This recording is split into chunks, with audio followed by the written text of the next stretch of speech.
Bismillah Rahman Rahim. Muslim world has lost a great leader, a brave and courageous person whose name is Ismail Haniyeh. He was the person who has challenged a power whom nobody is going to be a challenge. I want to say Israel, that they have murdered more than 40,000 people in Palestine and more than 80,000 people are injured.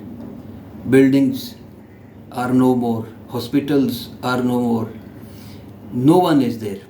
You can say that only dead people are there.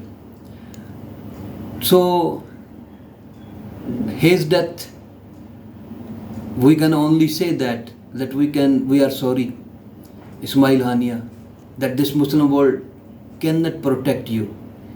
It become a difficult task for them to give you security.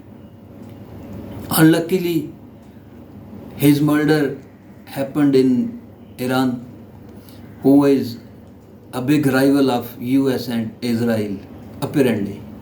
I am using the word apparently, that they show that we are the rivals. There are always statements from Ayatollah Khamenei, US and others. So it's so strange that 74 leaders came to Iran for to take part in oath-taking ceremony of a newly elected president. But one person has become the victim. One person has died. The person who was most wanted, who was most needed for the Muslim world. As we know that what was he doing? He has challenged a big force. Nobody can challenge this state. But they raised the voice against the cruelties of Israel. And we know that from last 6 to 7 months, what's going on there. They are so bravely facing them. They are attacking on Israeli soldiers. So now his sudden death in Iran raised number of questions. First one is about the security level of Iran. That what's the security there? Pazarane-e-Inqilab are there. Some other security forces are there.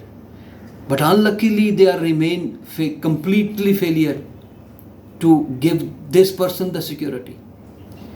They themselves take him to a hotel and at 2 a.m. and at 8 a.m. he has murdered. So there are questions about their security. Secondly, it also compel a person to think that what is the relationship of Iran with US and Israel.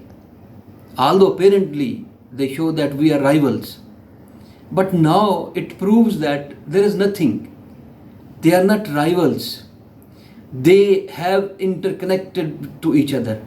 Just only they are trying to show the world that we are the rivals. So this kind of questions are there. Okay, why Mr. Haniyeh hasn't been victimized in Qatar? He was living there even after the 7th August attack. But they haven't the power to make him victim. But here in Iran, they are successful, whoever they are. Whether Iranian forces or whether the agencies of Israel or the others. There is also a question that if Israel or other states are involved in it, in this murder, it means that Israel's agency has penetrated in Iranian society. So it's so strange. There are a number of other questions too. Iran should answer them. And now just to announce that we are investigating, we are looking, we are doing this, it's not enough. I don't think that the world, particularly the Muslim world, who are seeing Mr. Haniyeh as a hope, they are satisfied by this announcement. So it is a very sad demise. Nobody can face it. But what happened with Haniyeh? It's sorrowful. It should not happen, particularly in Iran, because Iran has to accountable. Iran has to answer that what's the real matter. And maybe the world is raising questions, the world is asking the questions. But what happened? We have lost a great leader, a person who has courage to challenge a cruel state, a person who has challenged to face the difficulties, problems, who has faced that his more than half family members have been murdered in Palestine. He is so courageous that he was facing them. He showed, Alhamdulillah, at the death of his family members, close family members. So this demise is unforgettable. No one can imagine about it, that Haniyeh is going to be victimized in Iran. We can say that Iran should save him. Iran should give him security, state security. Why they not? So these are the questions Iran should answer. But Muslim world has lost a great leader.